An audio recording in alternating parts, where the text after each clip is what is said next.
อู้ยน้ำขึ้นแห้งขนาดพี่น้องเอ้ยอ๋อจักจิถ่วมดีบ่จักพี่น้องบ้านที่แข่งกันเปิดเด้อพี่น้องเด้อ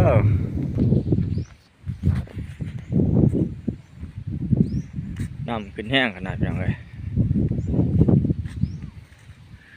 ตก3 มื้อ3 คืนฝนมืดใหม่ละพน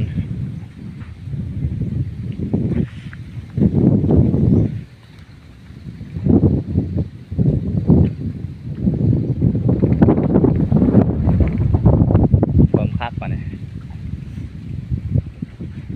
เจ็บกี่ได้บ่เป็นไง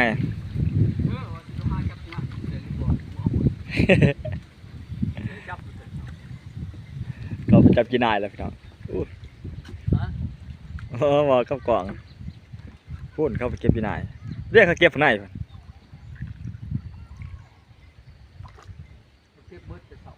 เออ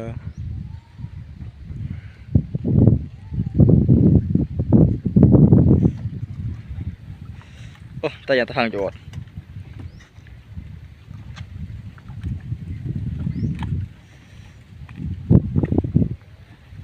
2 มื้อ2 คืนเนาะ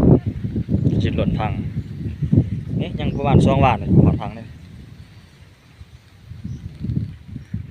เดี๋ยวพวกใหญ่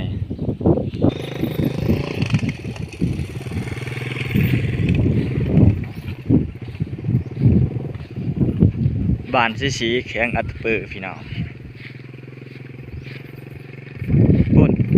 เราจะไฟเครื่องหาเก็บที่ไหนพี่น้องเลยอันนี้ก็เฮือกฟองใหญ่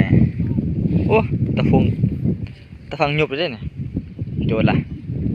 โอ้อันนี้ก็โยนถ้าเพื่อเขาแหละ3 4 เหลี่ยมแตกมัดเด้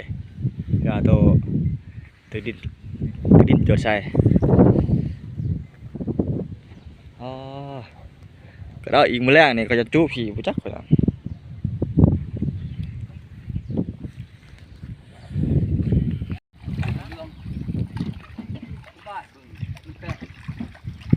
หาเก็บที่ไหน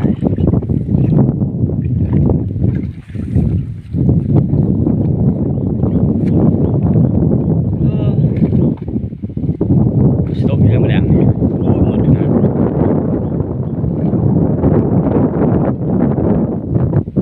ระเบ้า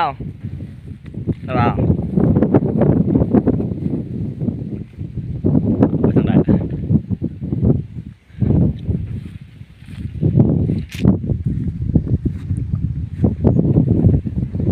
แห้งไปทางเลยจะว่าท่วมบ่ปีนี้นะบ่าวจะว่าท่วมบ่ปีนี้ฮะยันว่าท่วมแน่นอนมันหลายปีแล้วบ่ได้ท่วมฮะไปเบิ่งน้ำ